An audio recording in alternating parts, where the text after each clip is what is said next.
Continuamos trabajando para dar una respuesta, una solución al problema del robo de combustibles. Ayer, con ese propósito, estuvimos en Huauchinango, Puebla, y también en Tulancingo, Hidalgo.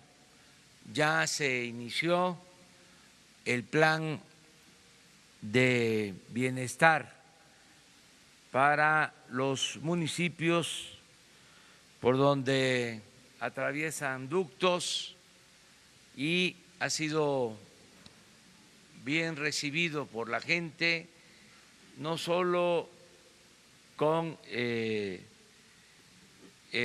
propósito de que se beneficie a los ciudadanos que por necesidad tienen que dedicarse a estas actividades, sino también por la colaboración de la misma gente. Hay una actitud de participación de los ciudadanos ayudando en este plan. Es todo un pueblo ayudando, respaldando las acciones que se están llevando a cabo. No hay resistencia en la población, al contrario, hay cooperación, hay respaldo a la acción del gobierno. Esto ha llevado a que la misma gente esté ahora denunciando las tomas clandestinas que existen. Antes no querían meterse por una serie de consideraciones, hacer denuncias, ahora están ayudando comunidades completas.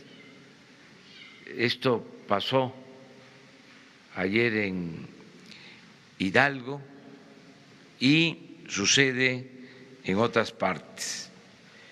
Vamos hoy a informarles sobre los heridos, los que están hospitalizados luego de esta tremenda desgracia. El doctor Jorge Alcocer va a informarles. Posteriormente vamos a señalar algo relacionado con lo que mencionaba de tomas clandestinas encontradas en el mismo municipio, pero dadas a conocer por la gente que está ayudando. Y luego la aplicación de un sistema para que entre todos controlemos, para que el mercado controle el precio de las gasolinas. Es algo legal, es nada más tener la información, es un plan, una aplicación que se llama ¿Quién es quién? En el precio de las gasolinas. Ya existía el sistema, pero nadie lo conocía. Y es una muy buena aplicación que hoy se va a presentar para saber cuánto cuestan las gasolinas y que la gente libremente opte por ir a cargar en la estación en donde esté mejor el precio. Ya después vamos a pasar, es la segunda etapa, a que se entreguen litros de a litro, pero primero el precio, porque sí hay algunas diferencias considerables. Estos son los tres temas a tratar el día de hoy y luego abrimos la sesión de preguntas y respuestas. Entonces les pido al doctor Jorge Alcocer que intervenga. Muchas gracias, señor presidente. Muy buenos días. Continuamos en este triste contar de los fallecidos a través de este inolvidable y pienso que puede ser uno de los últimos eventos. Habíamos contado hasta ayer 98 defunciones de pacientes hospitalizados. Se han ido sumando algunos de hospitales privados y en el devenir de las últimas horas, incluyendo 2 en esta madrugada que fallecieron del Hospital Regional de Zumpango, hemos cuadrado una cifra final hasta ahora de 109 pacientes, 109 fallecimientos. Estos están localizados, desde luego, en diferentes hospitales, en el Estado de Hidalgo 6, 7 en el Estado de México, en la Ciudad de México 24, en Galveston 3 y en esta suma seguimos atendiendo a 40 pacientes hasta esta mañana. Muchas gracias.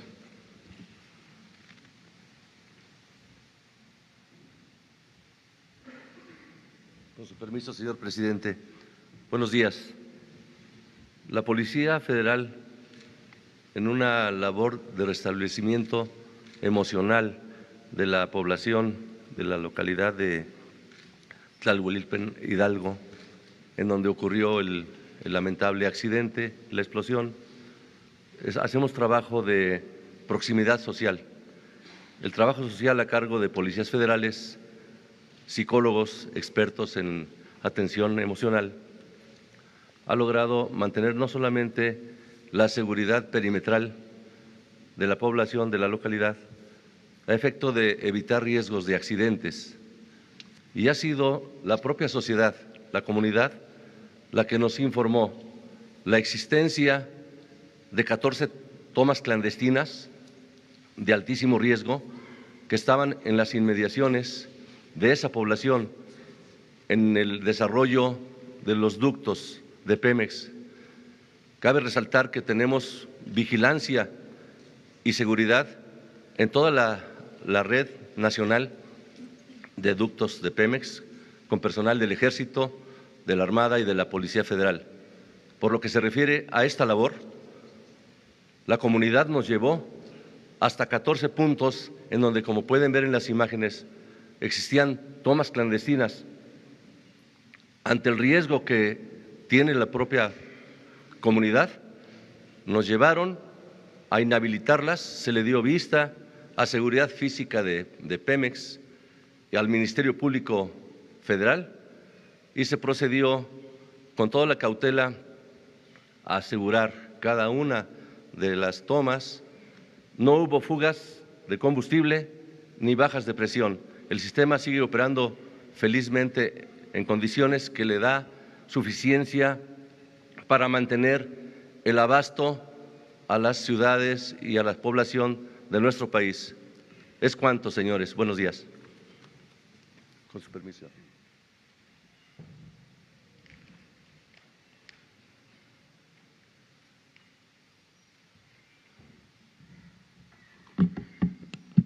Sí, buenos días.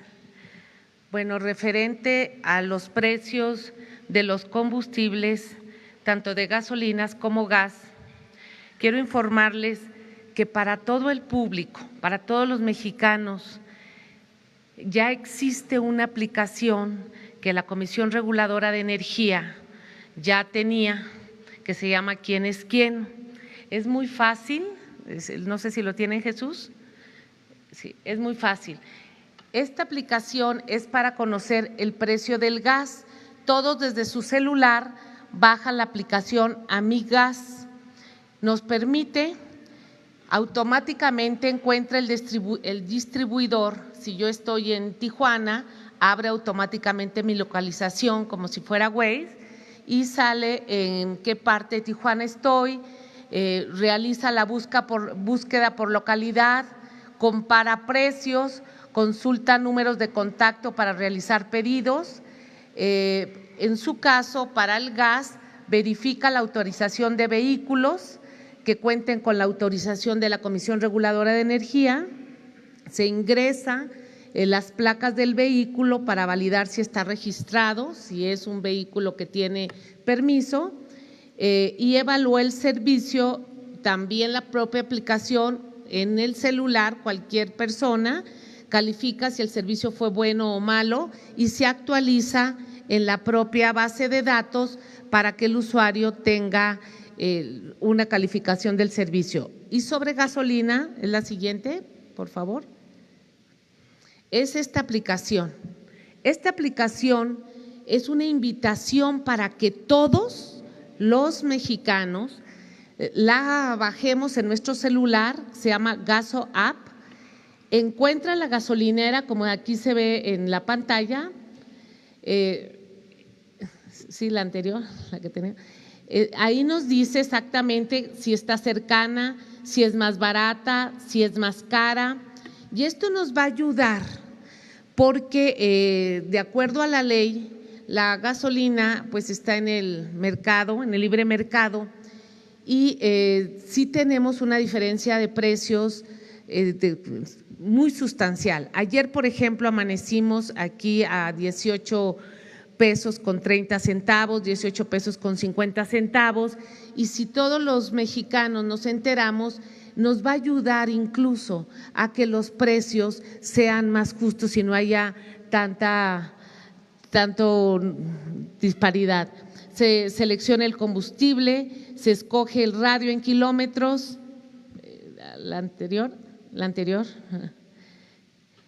la principal, exactamente. Evalúa el servicio de las gasolineras, termina uno de cargar, evalúa, reporta precios en caso de que no correspondan con los de la aplicación. Hay una opción, si me decía la aplicación.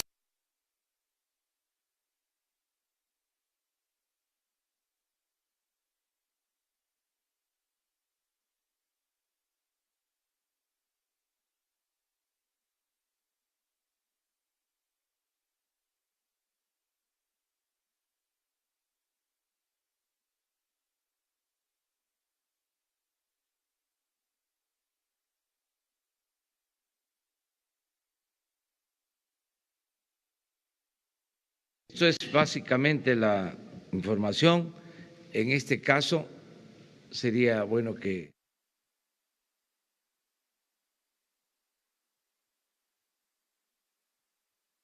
lo vayan viendo para ver si al final de el diálogo circular de la conferencia ya podemos decir que sí funciona o recomendarlo para que los ciudadanos usen este sistema.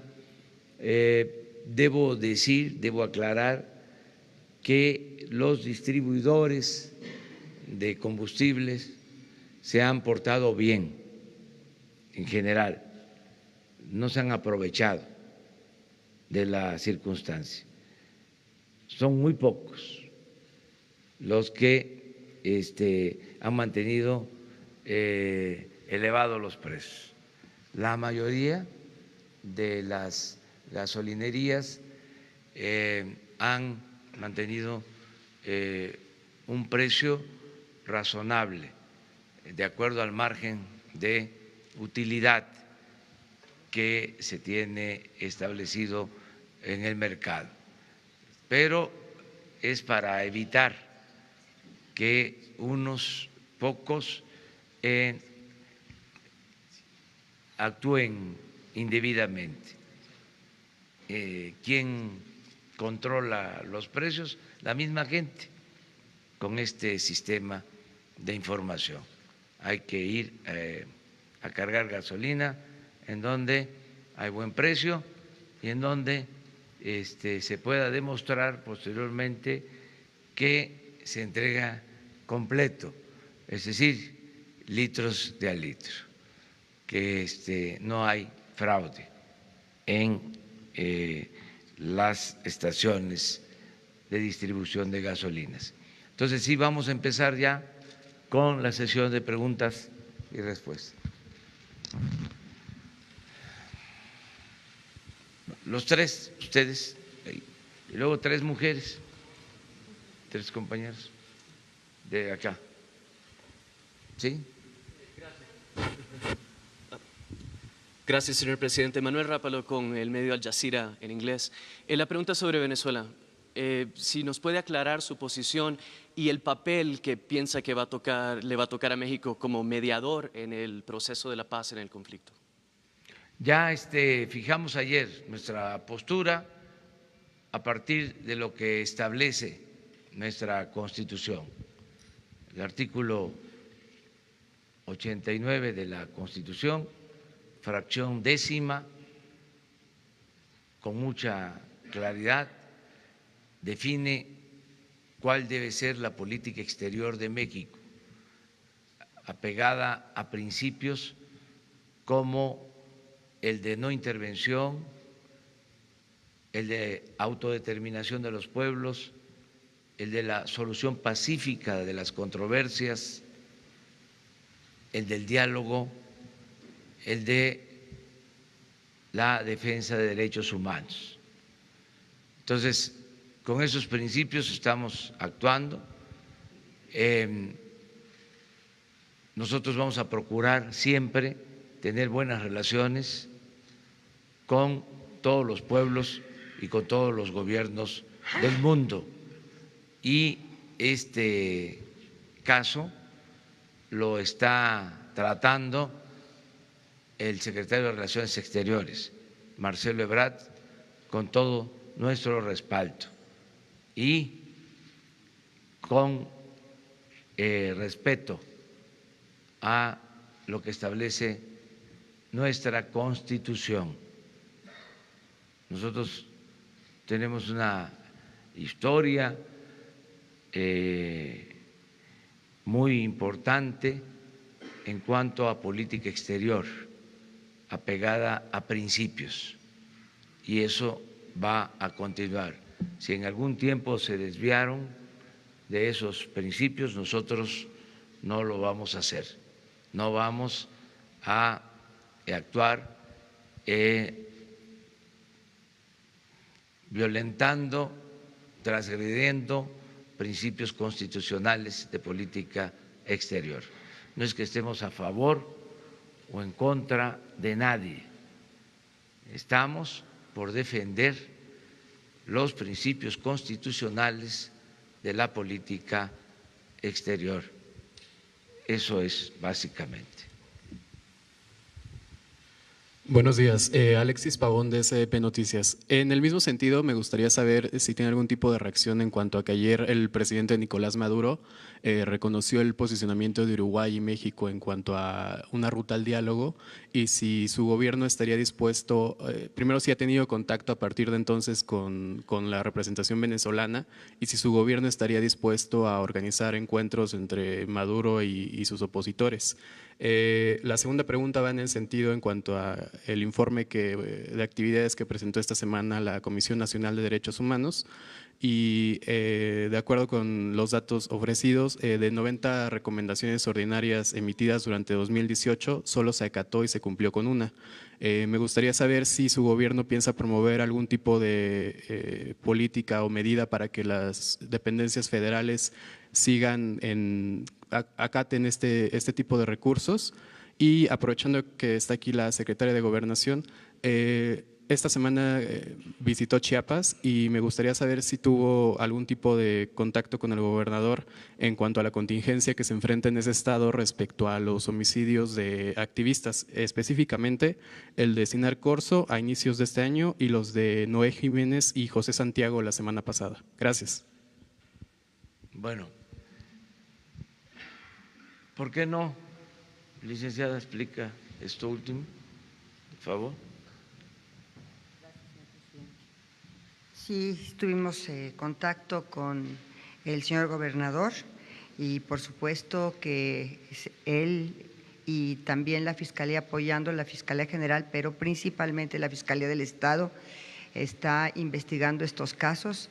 En uno de ellos, no recuerdo cuál de ellos porque no traigo ahorita mi nota, de Chiapas concretamente. En uno de ellos ya tiene inclusive a uno de los homicidas, de los asesinos que perpetraron este ilícito, y está detenido.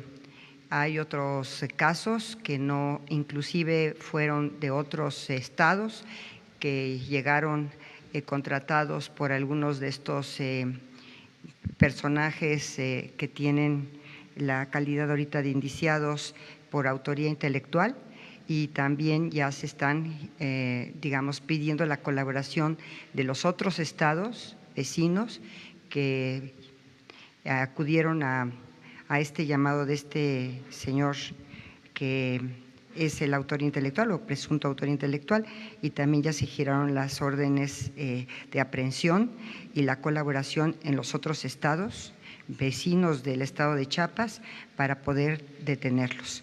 Entonces no podemos dar muchísimos más datos precisamente porque ahorita está el proceso y además están giradas las órdenes de aprehensión y de colaboración entre los diversos gobiernos de los estados para que se puedan detener estos sicarios, a estos autores materiales de estos crímenes. Pero sí estamos en comunicación permanente con el gobierno de Chiapas y afortunadamente hay videos.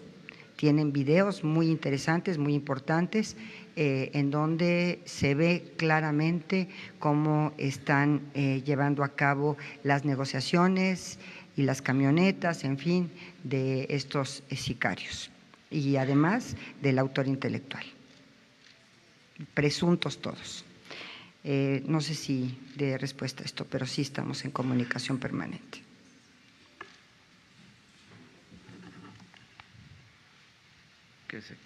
Nada más también para comentarles que acerca de las recomendaciones de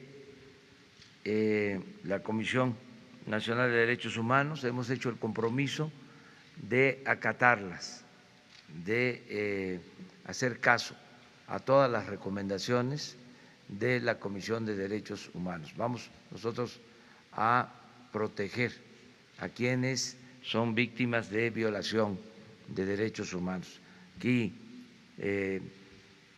quise que se quedara la licenciada Olga Sánchez porque ayer nos comentaron sobre el caso del periodista asesinado en Sinaloa, Javier Valdés, y tengo entendido de que van a estar familiares el día de hoy, su esposa.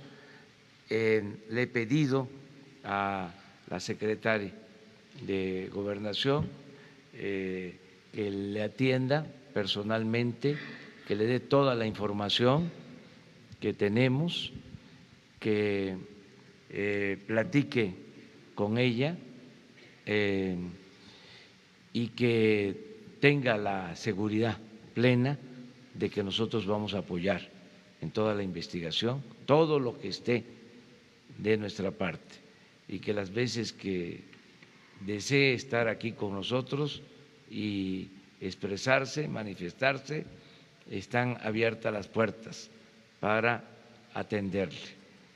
La licenciada tiene un informe que presentarle, no lo queremos hacer público por razones de tipo legal, pero que se les va a informar ampliamente y vamos a estar nosotros al tanto de esto, y si pasa el tiempo y no hay avances, que venga con nosotros y que aquí se pueda expresar.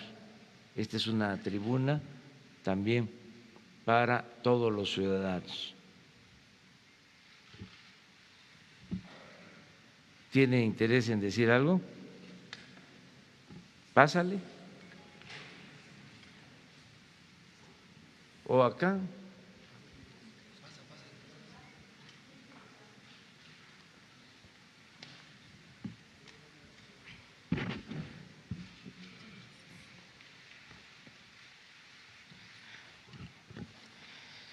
Buenos días a todas, a todos.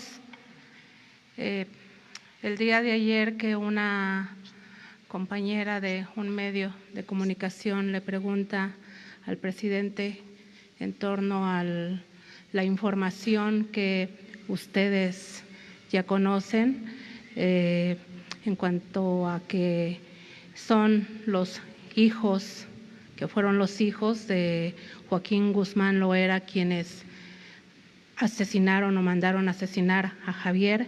Bueno, eso en mi familia, en mis hijos, en mi persona, nuevamente es otro golpe muy, muy fuerte. Aquí lo que yo vengo a pedir, a exigir, es que no descarten ninguna línea de investigación en cuanto a la autoría intelectual de los asesinos de Javier. A mí no me importa de qué organización criminal vino la orden.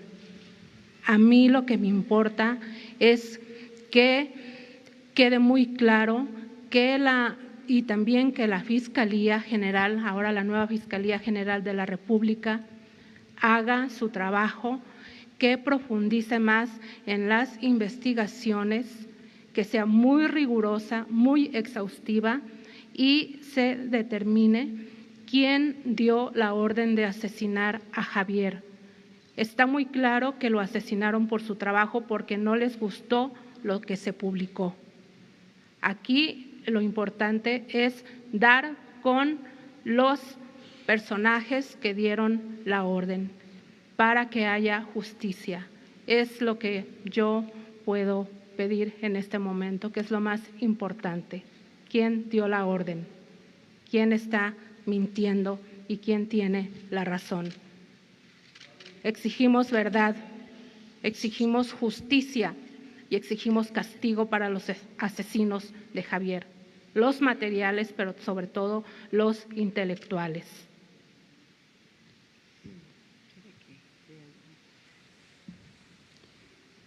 Señora Griselda Triana, por supuesto el Gobierno de la República está empeñado en hacer justicia, en atender las preocupaciones que nos acaba de manifestar.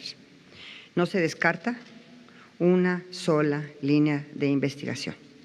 Todas las líneas de investigación serán agotadas hasta encontrar las razones y a los culpables del asesinato de su esposo, Javier Valdés. Fuera del proceso que se desarrolla en las Cortes de Nueva York, tenemos el firme propósito de llegar a la verdad, hacer justicia y al castigo de los responsables de este y de otros crímenes de periodistas. El Gobierno de la República del presidente Andrés Manuel López Obrador nos ha instruido precisamente estamos convencidos de que el ejercicio de la libertad de expresión y las garantías del derecho a la información son la base de una democracia plena y representativa de la ciudadanía. Tenemos el propósito de llegar a la verdad y de hacer justicia y no vamos a descartar una sola de las líneas de investigación. Por otra parte, el Gobierno está convencido de que los mecanismos de protección a periodistas y defensores de derechos humanos tienen que ser eficientes, tienen que ser eficaces y vamos a apoyar y estamos apoyando en la Secretaría de Gobernación todos estos mecanismos de protección de periodistas y defensores de los derechos humanos. Muchas gracias. ¿Se ponen de acuerdo? Pásame a la Secretaría hoy, como a la 1:30, por favor. Para que te dé yo la información que no podemos hacer pública.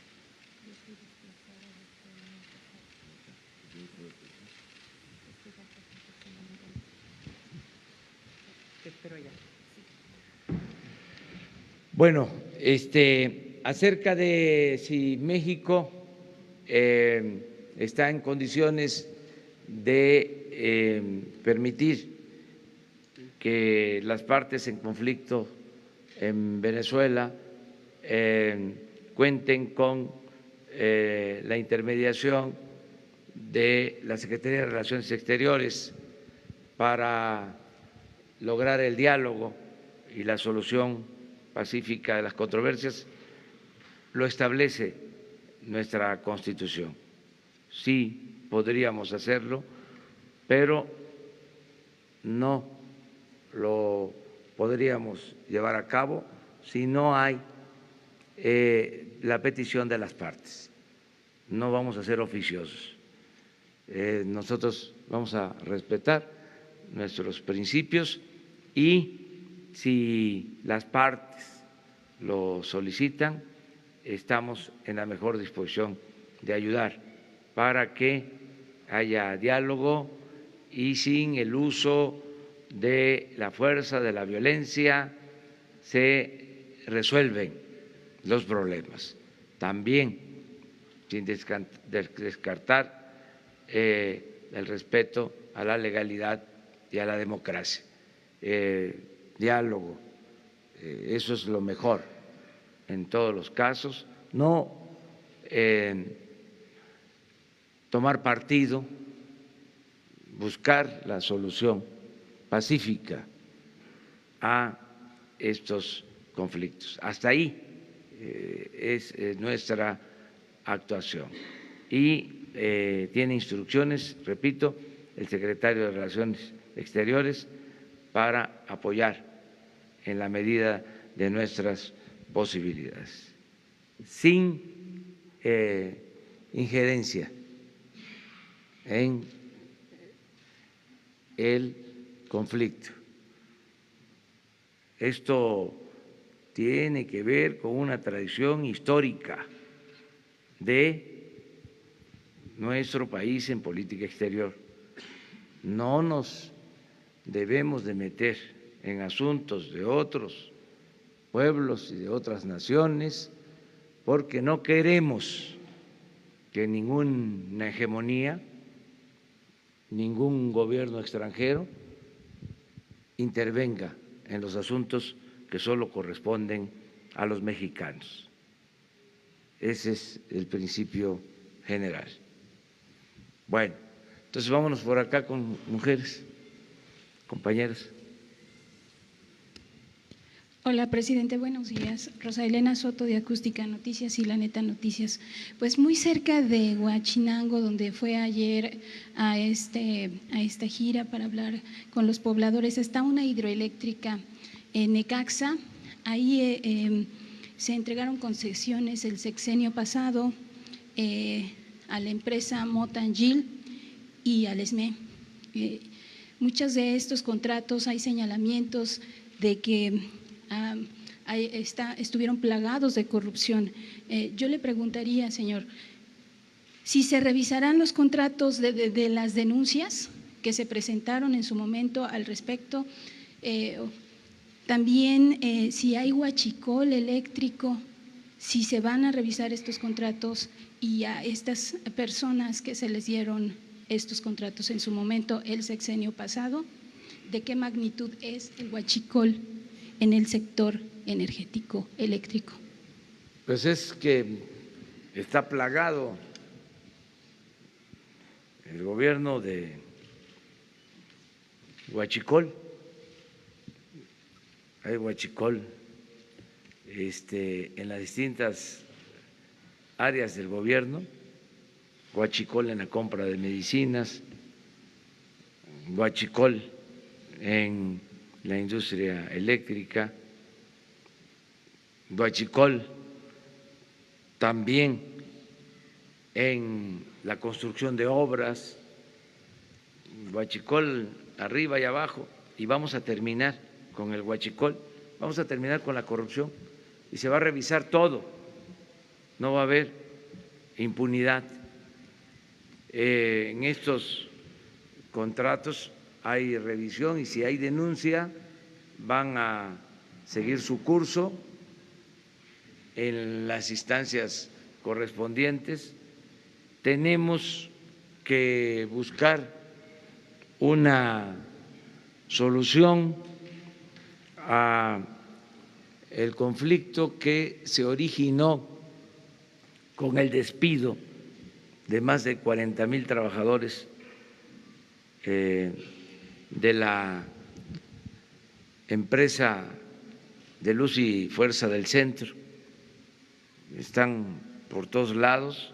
Parte de esto que menciona de la empresa Necaxa tiene que ver con un grupo de trabajadores de la empresa de Luz y Fuerza del Centro.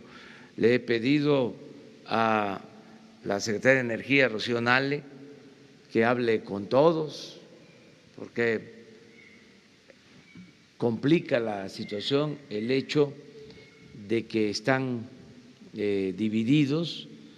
Tenemos que buscar la forma de unificarlos, sobre todo a los trabajadores, tomando en cuenta también la opinión de los antiguos dirigentes. Este era un sindicato ejemplar, era el sindicato posiblemente más democrático de México durante muchos años, hasta que lo quebraron, lo destruyeron con saña en el periodo neoliberal. Entonces, tenemos que buscar la forma de ayudar a los trabajadores y de resolver casos de corrupción que se hayan presentado, no atribuibles a los trabajadores, sino a empresas que se valieron de la ocasión. Pero en eso estamos. Aprovechando, pues en la semana Javier Lozano mencionaba que el despido de trabajadores, de burócratas que se da en sus sexenio es comparable con el que se dio en la época de Felipe Calderón, con esta situación del SMI. No, ¿Qué piensa nosotros al no. respecto? El ajuste se hizo arriba, nada más se cortó el copete de privilegios. Los trabajadores de base sindicalizados se respetaron.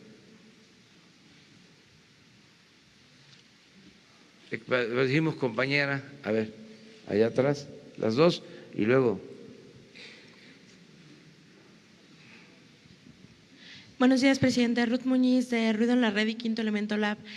Preguntarle, y aprovechando que está la secretaria de Gobernación, entre 2015 y 2018 la Secretaría de Gobernación le asignó a 27 entidades más de 4,000 millones de pesos para la implementación de la alerta de género. Dinero que los estados gastaron en todo menos en el mecanismo y que, bueno, se ha visto reflejado en el incremento de este delito. Saber si hay algún mecanismo de fiscalización que vaya a hacer la Secretaría de Gobernación para cómo están gastando las entidades este dinero, y saber si ya hay algún plan específico de su gobierno para atender esta problemática. Usted ha dicho que va a atender la seguridad pública de todos, pero sabemos que el feminicidio es un delito específico que requiere atención específica.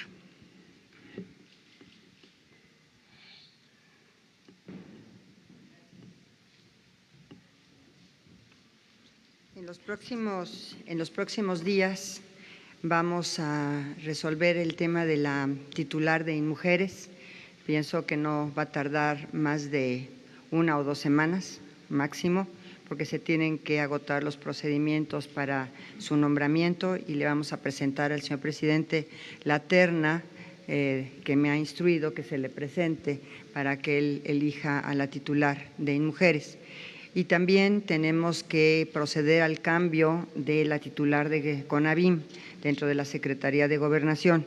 Por supuesto, y todos lo saben y lo conocen, yo tengo un compromiso no solamente personal, sino institucional con el tema de los feminicidios. Creo que nuestro país encabeza, por decirlo menos, la lista en la región de los países que tienen este grave problema. Desde luego vamos a enfocarnos primordialmente en la prevención del delito de feminicidio. Le comentaba en algún momento al señor presidente, esto es un producto básicamente de violencia que surge desde la familia. Entonces, concientizando y reforzando a la institución familiar para evitar violencia tanto en contra de la mujer, cuanto más también a veces en contra de los propios hijos de ambos padres, contra ellos. Vamos a estar tenemos programas y vamos a estar muy abocados a estos dos tipos de violencia.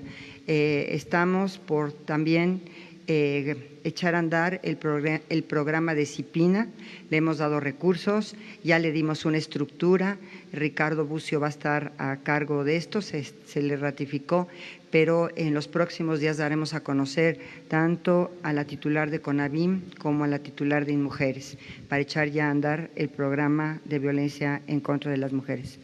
Desde luego, la alerta de género, a pesar de lo criticado que ha sido, es un instrumento y una herramienta muy importante para que el gobierno pueda tener esta prevención en materia de feminicidios.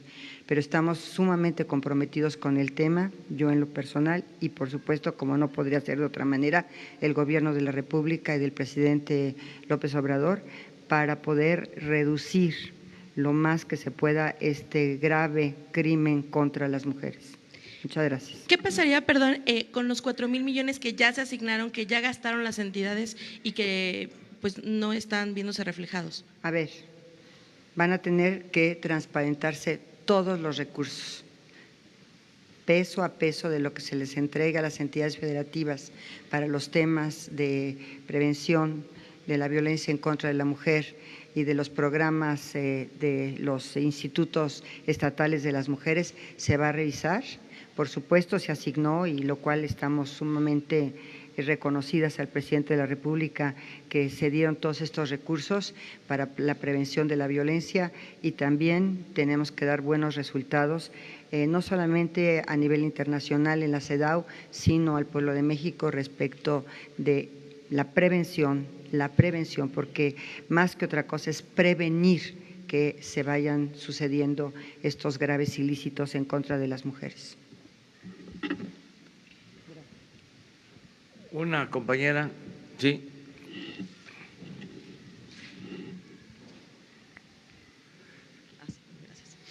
Hola, buenos días.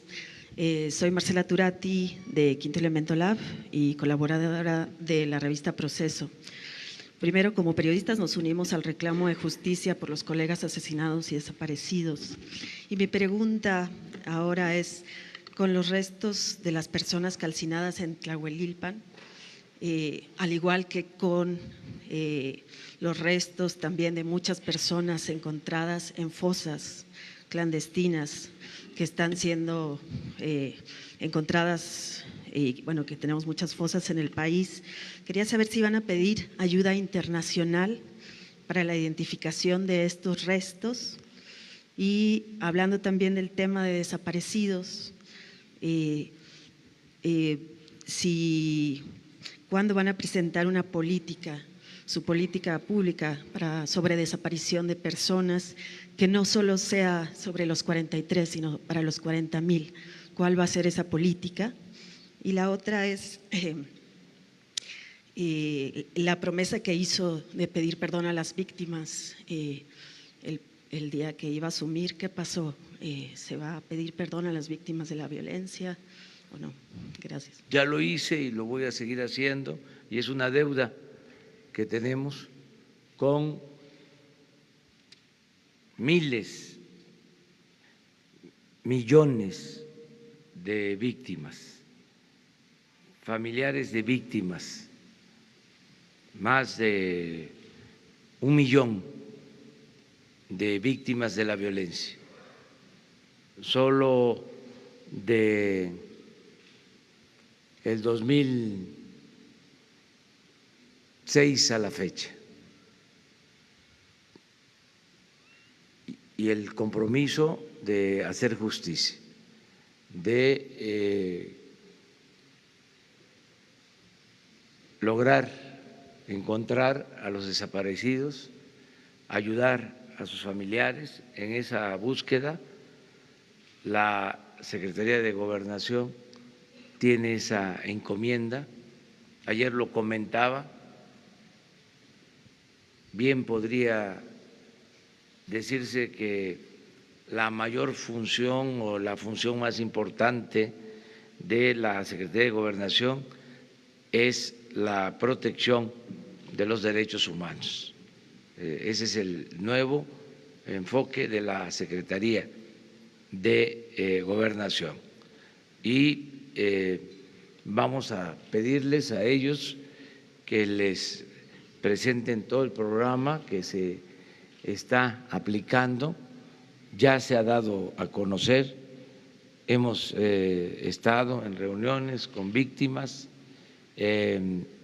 desde antes de que tomáramos posición del gobierno y lo vamos a seguir haciendo. Hoy precisamente no está aquí el subsecretario de Gobernación porque está ocupado de atender a víctimas y la licenciada se va a poner de acuerdo con ustedes para que se haga una presentación sobre el plan general. Eso es lo que puedo yo comentar. Perfecto. Entonces vamos a esperar esta presentación, que nos avisen para… ¿Y va a pedir ayuda internacional para la identificación de restos y de restos de fosas también? Todo lo que se necesite. Nosotros no nos vamos a cerrar, no vamos a ocultar la verdad. Ese es un distintivo del nuevo gobierno, la transparencia, el que la vida pública sea cada vez más pública, no ocultar nada. Aunque se trate de temas muy dolorosos, decirlo, no evadir nuestra responsabilidad, ¿no? Para nada. A ver, 3 hombres. Vamos, Ricardo. Señor presidente, si me permite, en homenaje a Javier Valdés, quien nos dejó una lección de vida en lo profesional y en lo personal, a todos quienes lo tratamos. Señor presidente, es entendible y muy loable que su gobierno esté atendiendo las emergencias de todas las comunidades por las que atraviesan los ductos, porque está visto que en este país los pobres son siempre los que pagan las tragedias. No hay tragedias en los fraccionamientos de los ricos, nunca. Lo que para muchos de nosotros fueron molestias, las colas en las gasolineras, para ellos es fuego y muerte. La pregunta, señor presidente, es si se atreverá usted a enfrentar el tótem, el vellocino de oro de los gobiernos recientes para desarrollar un nuevo modelo económico propio, como han hecho Corea, Malasia, Singapur en el sudeste asiático, Botswana en África. Un nuevo modelo de vida de este país para aprovechar lo que usted llama el enorme potencial del trabajo y la honradez de los mexicanos, además de nuestras tierras, nuestras costas, nuestra ubicación geoestratégica que nos permite mirar a todo el mundo. Pero sobre todo, cerrar ya no la brecha, sino la inmensa, creciente, brutal y ofensiva distancia entre los cada vez menos que tienen más y los cada vez más que tienen menos, señor presidente. Eso, Ricardo, es el propósito del gobierno, propósito principal. A mí no me importa la parafernalia del poder, no estoy aquí para disfrutar del cargo. El poder, siempre lo he dicho y lo he puesto en práctica, el poder solo tiene sentido y se convierte en virtud cuando se pone al servicio de los demás. El propósito del gobierno que represento es llevar a cabo la cuarta transformación de la vida pública del país. Y esto significa desterrar el principal problema de México, que es la corrupción y la impunidad. Y en eso estoy. Además, estoy seguro que esa fórmula va a dar resultados, porque la corrupción no solo hay que combatirla por razones de índole moral, hay que combatirla también porque es mucho el dinero que se va a unas cuantas manos y que ahonda las desigualdades. Y por eso la crisis de México. Por la corrupción hay pobreza. Por la corrupción hay inseguridad, hay violencia. Entonces, si continuamos con el plan de acabar con la corrupción, vamos a lograr el renacimiento de México. Estoy convencido. Por ejemplo, sé que van a mejorar las condiciones de vida y de trabajo de los mexicanos. Estoy seguro de que vamos a sacar de la pobreza a millones de mexicanos. Y ya tenemos el mecanismo. No solo es impulsar las actividades productivas y crear empleos, que ya lo estamos haciendo. Lleva tiempo porque cuesta echar a andar el gobierno luego de haber estado parado durante mucho tiempo, porque el gobierno no estaba funcionando para promover el desarrollo, ni mucho menos para beneficiar al pueblo. El gobierno estaba funcionando para facilitar el saqueo, el robo, en beneficio de unos cuantos. Entonces, echar a andar el gobierno para promover el desarrollo, para que no sean nada más los negocios lo que importe, los negocios jugosos, para traficantes de influencia, para políticos, pues es tener que pensar en la siembra de 1 millón de hectáreas de árboles frutales, maderables, en ejidos, en pequeñas propiedades que fueron abandonadas. Bueno, muchos pobladores del campo se vieron en la necesidad de emigrar y ahora lo que queremos es que esas tierras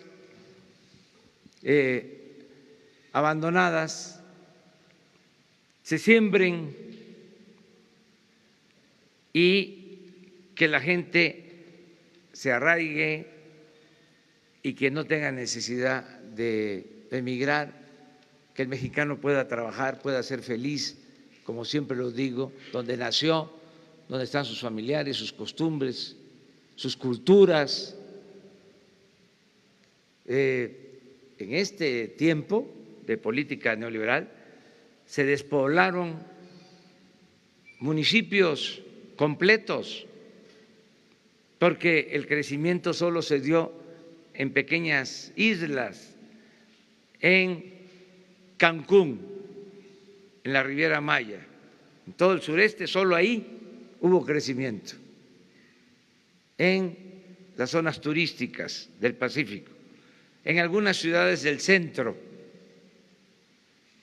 del país, en el Bajío, en las ciudades fronterizas, pero en el resto del territorio no hubo crecimiento económico. Entonces, estamos echando a andar al gobierno para impulsar actividades productivas, para crear empleos, para que haya bienestar. Y otra cosa que es muy importante y cuesta trabajo, pero como estamos ocupados de esto, vamos a salir pronto.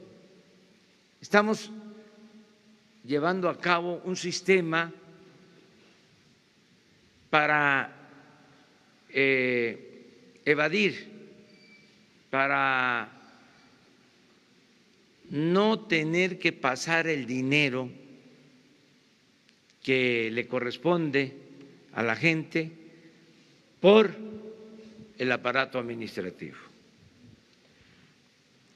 Es un sistema para transferir fondos, dispersar fondos desde la tesorería de la Federación al beneficiario, de manera directa, con una tarjeta. Se está haciendo un censo de bienestar para identificar al adulto mayor, a la persona con discapacidad, al productor del campo, al que está estudiando y necesita una beca, pero no entregar esos recursos a ninguna organización, ni pasarlos por las instancias administrativas del gobierno. No es de que somos de la organización Emiliano Zapata, independiente, o de la organización La Antorcha Mundial, y nos vas a dar a nosotros los recursos y nosotros los vamos a distribuir, le vamos a entregar a la gente los apoyos. Ya no, se acabó, se terminaron los moches. Ahora le va a llegar a la gente de manera directa, con una tarjeta.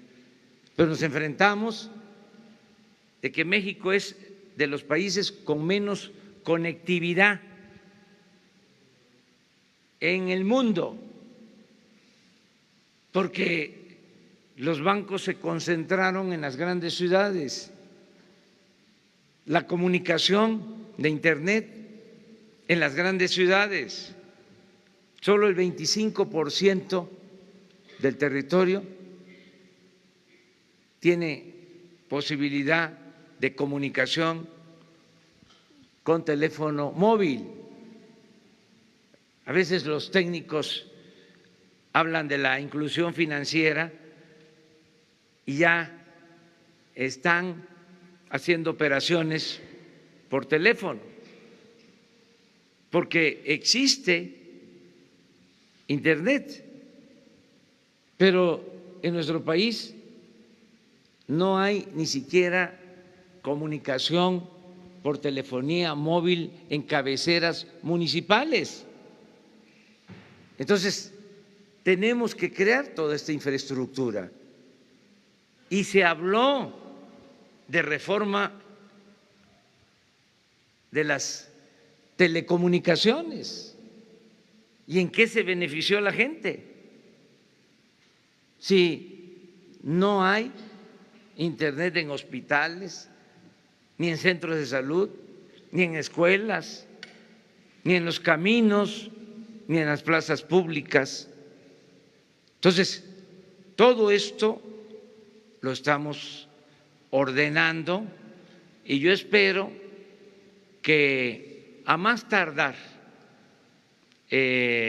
a la mitad de este año, cuando estemos cumpliendo 6 meses, esté echado a andar todo el gobierno con una nueva concepción, con una nueva filosofía.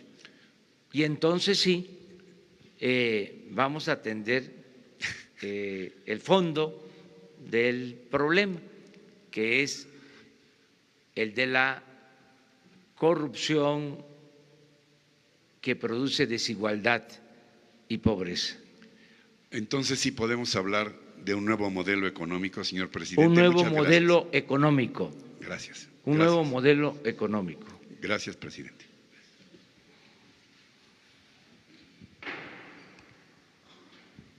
Hola, presidente. Buenos días. Agustín Velasco de UNO TV. Quisiera preguntarle si ya tiene el número de los mexicanos que están en Venezuela, si su gobierno va a emitir una alerta por la situación de violencia que hay en ese país. Y en el mismo tema, la titular de la CONADE dijo que México podría albergar la Serie del Caribe por la situación por la que está atravesando este país. Si esto es cierto, si usted está enterado, si es posible que esto pueda ocurrir. Gracias.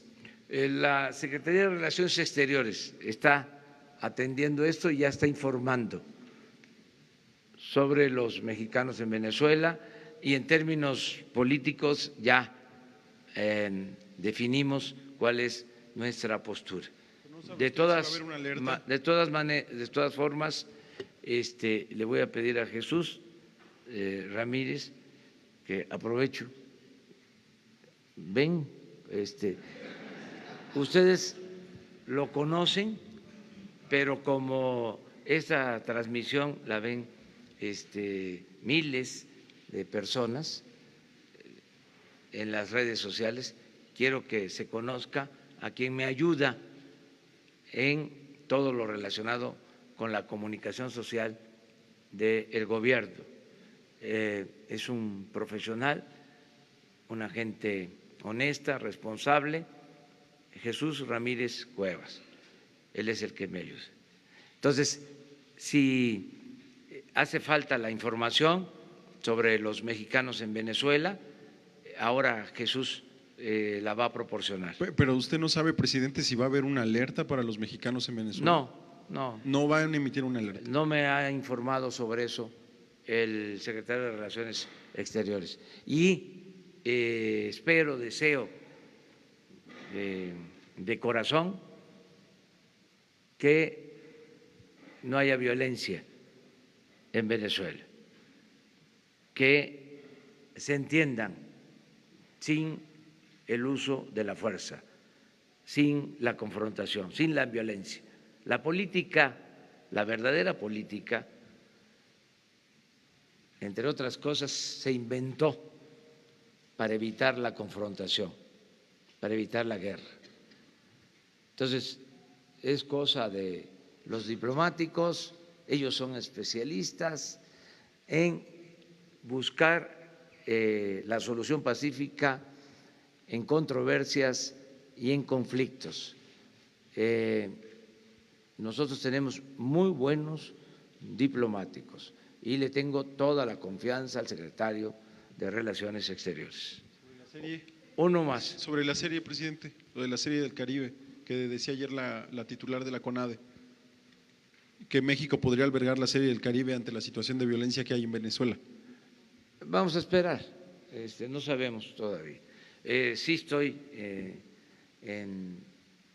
también informado de que están jugando la final de la Serie del Pacífico, que quedó Jalisco, los Charros, con Obregón. Ya no me pidan a quién le voy porque eso ya es otra cosa que puede generar susceptibilidades, celos, sentimientos.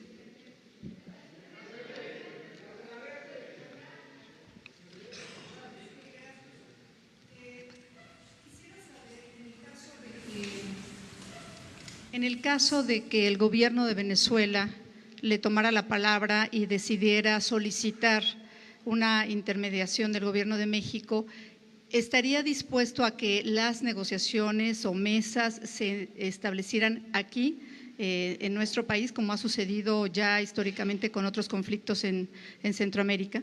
Sí, siempre y cuando la otra parte lo acepte. O sea, que lo soliciten las partes y estamos dispuestos nosotros a ayudar en la conciliación. Es decir, que la oposición también estuviera solicitándolo. Sí, las partes. No podemos solo, porque lo plantea una parte, decir aquí estamos. Si se ponen de acuerdo y realmente apuestan al diálogo, a buscar una solución pacífica, nuestro país lo ha hecho en otras ocasiones en temas de política exterior, lo volveríamos a hacer. Sí, servimos como intermediarios, como conciliadores, para buscar una salida pacífica, no la imposición, no la fuerza, no la decisión de las hegemonías, sino que con el diálogo se piense en la población, en este caso de Venezuela, se piense en el pueblo de Venezuela y se evite la violencia. La no violencia es nuestro estandarte, la no violencia. Gracias. Y nada más agregar, si sería posible que en la información que nos emiten a los medios de comunicación a través de los grupos de redes sociales que tenemos establecidos con la vocería, si nos pueden dar datos a través de un boletín, un comunicado oficial, porque nos han estado dando algunas informaciones informales que después parece que no tienen el sustento de la propia Secretaría de Salud. Gracias. Muy bien. Ya tomó nota, Jesús. Bueno,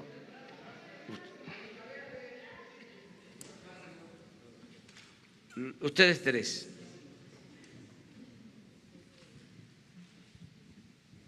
Buenos días, señor presidente. Muchísimas gracias. Soy Patrick Timos de UPI, United Press Internacional. Hoy en Tijuana el gobierno de los Estados Unidos va a empezar a regresar centroamericanos a este país. Y realmente estoy recibiendo muchísima información confusa del secretario de INAMI. ¿Qué se puede decir al respecto? ¿Qué plan hay para recibir estos centroamericanos? Y si ustedes van a terminar el programa de visas humanitarias, como dijo el Tonatiuh Guillén a un reportero estadounidense ayer. Muchas gracias.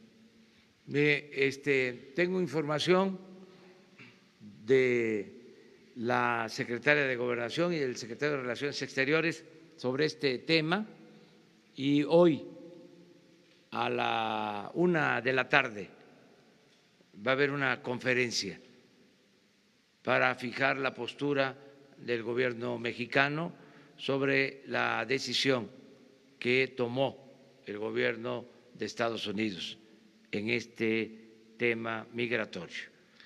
Hoy a la 1:00 p.m. ¿Usted puede decir que si ustedes están compartiendo datos de los centroamericanos con los estadounidenses? Les van a informar el día de hoy, a la 1:00 p.m. Muchas Lo gracias. que queremos es en la Secretaría de Gobernación a la 1:00 p.m. Buenos días, presidente. Quisiera preguntarle, ayer nos decía que nos iba a entregar información sobre esta investigación que se estaba haciendo a las plantas de hidrógeno de la administración pasada que adquirió, si ya tendría algún avance de la Secretaría de Energía, y también pues opinión sobre esta información que conocemos el día de hoy, donde también había huachicoleo prácticamente en turbocina y que se adquiría en aerolíneas y en algunas entidades de la República. Si ustedes ya tienen información al respecto. A ver.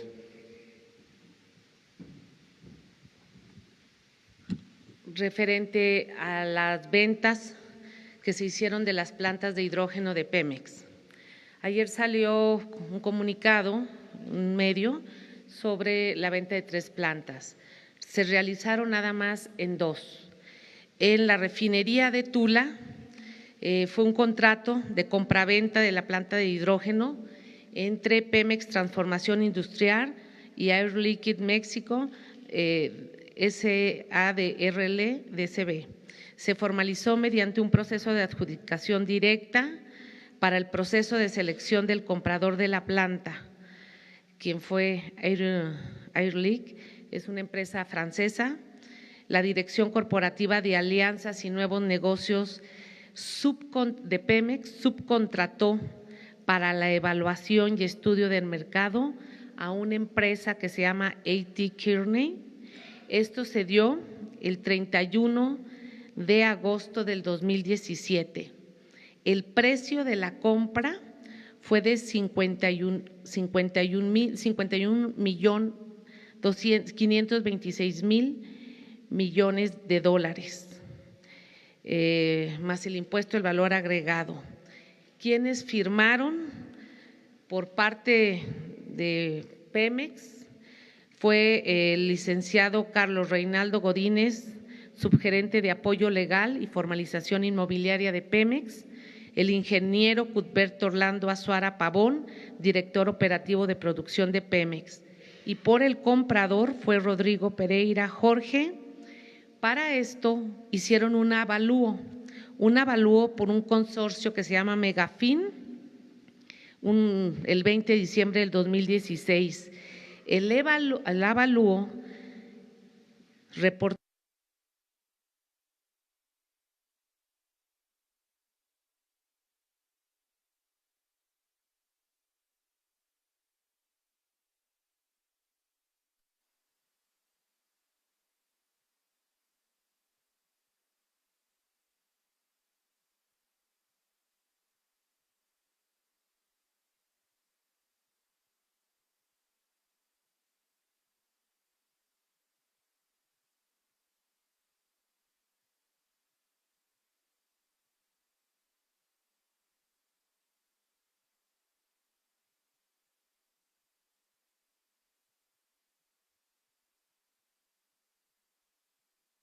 las refinerías producen por sí en la planta reformadora hidrógeno. Sin embargo, no sé si tengan aquí el mapa que les di, se entregó y obliga a que Pemex pague lo equivalente a $1 millón por mes a esta empresa, surta o no surta hidrógeno. Por supuesto, estuvimos ahí en Tula, es una planta que era de propiedad, estábamos recolectando los datos para que la Secretaría de la Función Pública investigue. La de Cadereyta, fíjense, la de Cadereyta se había hecho el mismo proceso, pero no les dio tiempo, no firmaron porque tiene el gerente de la planta, de la refinería que firmar, no firmó, los trabajadores no firmaron la entrega y a pesar de que se hizo todo el proceso, la última parte que fue el acuerdo, o sea, pagar para que la planta se rehabilitara, era parte del acuerdo, la tenían que arreglar y entregar, no se hizo y por eso Cadereyta no se entregó. Madero, efectivamente el contrato de compra-venta fue entre Pemex Transformación Industrial y Linde Hidrógeno SADCB, se formalizó mediante un proceso de adjudicación directa. Para el proceso de selección del comprador de la planta, la Dirección Corporativa de Alianzas y Nuevos Negocios de Pemex subcontrató para la evaluación y estudio del mercado a la empresa Aclara, fue con fecha 11 de abril del 2018, el precio de compra fue de 31.893.000 y más el impuesto del valor agregado. ¿Quiénes firmaron por parte de Pemex como vendedores?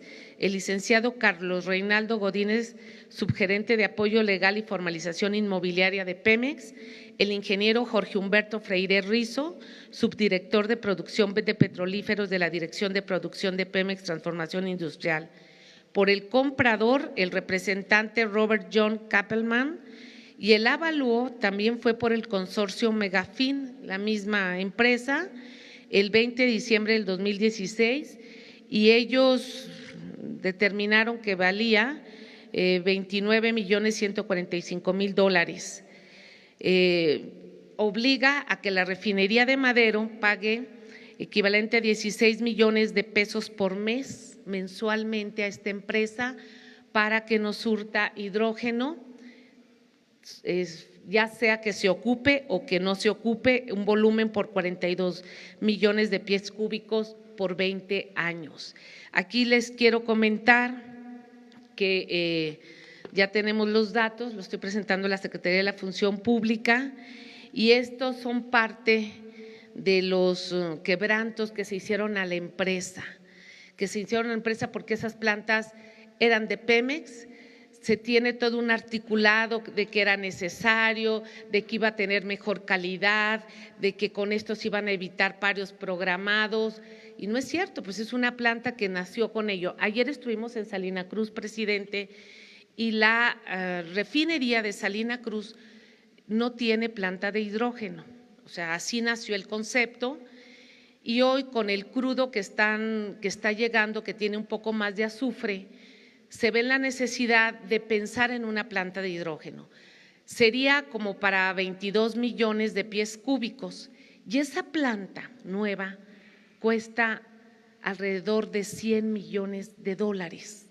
Entonces, estas plantas que tienen más capacidad las vendieron muy baratas, y es parte de lo que vamos a reportar para que la propia Secretaría de la Función Pública y seguramente la Auditoría Superior de la Federación en su cuenta de revisión del 2018 nos vaya a poder informar, y le estamos dando seguimiento a esto. Miren, hasta ahí vamos a la compañera, y ahí terminamos. ¿Mande? Sí, hay muchas irregularidades en todo lo que tiene que ver con el robo de combustible. Vámonos por parte, les vamos a dar a conocer todo. El lunes les vamos a dar a conocer de cómo utilizaban ductos para almacenar gasolina robada. Buenos días, señor presidente. Y les vamos a dar a conocer algo que les adelanto para que ayuden también en la investigación. En el 2004, porque esto viene de tiempo atrás, hay quienes piensan que fue en el sexenio pasado. No, esto viene de tiempo atrás. En el presupuesto del 2004 se aprobó un artículo transitorio para que se adquiriera una sustancia y se marcara la gasolina para evitar el robo, para distinguir la gasolina robada y la gasolina de Pemex. ¿Qué creen que pasó? El Ejecutivo en ese entonces, no voy a mencionar nombres, presentó una controversia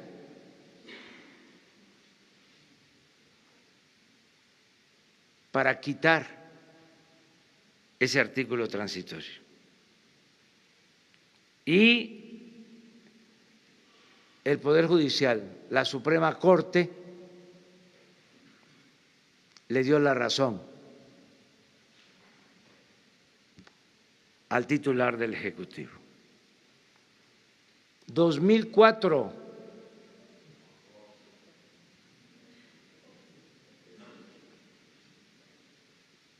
Entonces, todo esto se tiene que conocer y que los ciudadanos tengan todos los elementos, independientemente de si existen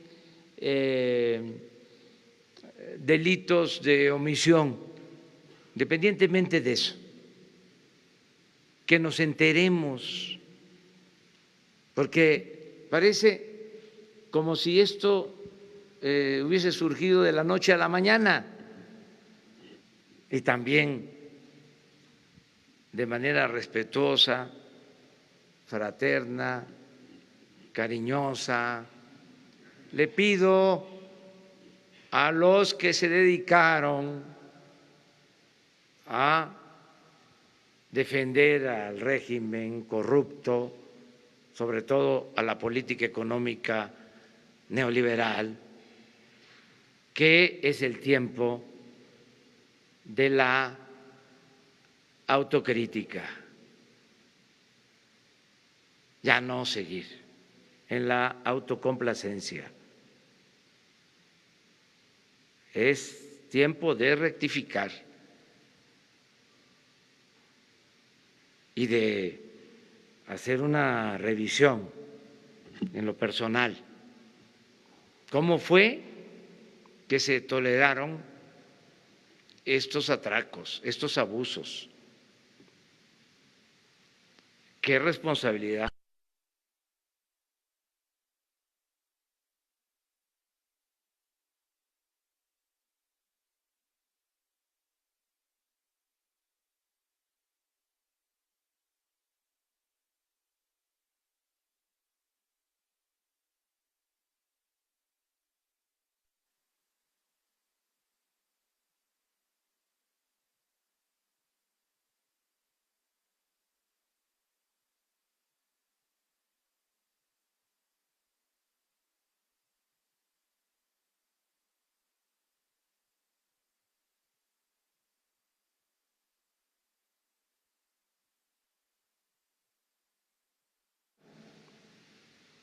Predominó el soborno,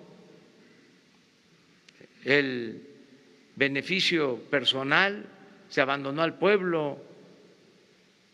Es que nuestro país es muy fuerte, tiene muchas riquezas naturales y un pueblo bueno, trabajador, honesto. Por eso se han resistido pues todas las calamidades. Y saben también que nos ha ayudado mucho nuestra cultura. La cultura ha sido nuestra salvadora, es lo que nos ha sacado adelante. Por eso hemos enfrentado epidemias, inundaciones, terremotos, malos gobiernos, todo, y salimos adelante. Y yo espero que ahora salgamos adelante, de nuevo, con la participación de todas y de todos. Muchas gracias, nos vemos, vamos a Tuxpan, Nayarit y a Tecuala, y mañana vamos al Rosario, Sinaloa, y vamos a Culiacán. Y el domingo va a haber algo muy importante. Vamos a iniciar el plan de fomento a la lectura en Mocorito, Sinaloa. Y vamos a estar también en Guasave el domingo. Y nos vemos el lunes en la mañana por acá. Muchas gracias. Señor, la última pregunta. La última pregunta acá, señor. De la Agencia Informativa de Educación de México, Televisión Educativa, Sharon Smoke, sobre la gira que dio ayer en Puebla y en Hidalgo, mencionó o habló más bien a las personas sobre la necesidad de reforzar los valores en los jóvenes. Si nos pudiera comentar qué papel juegan los adultos en esta situación y la cartilla moral, y también recordar que ayer fue la primera vez que se conmemoró el Día Internacional de la Educación. Si nos puede decir en su gobierno qué papel tendrá el tema educativo. La primera pregunta del lunes para responder, ¿ya? La cartilla moral, ¿de acuerdo? Ahí quedamos.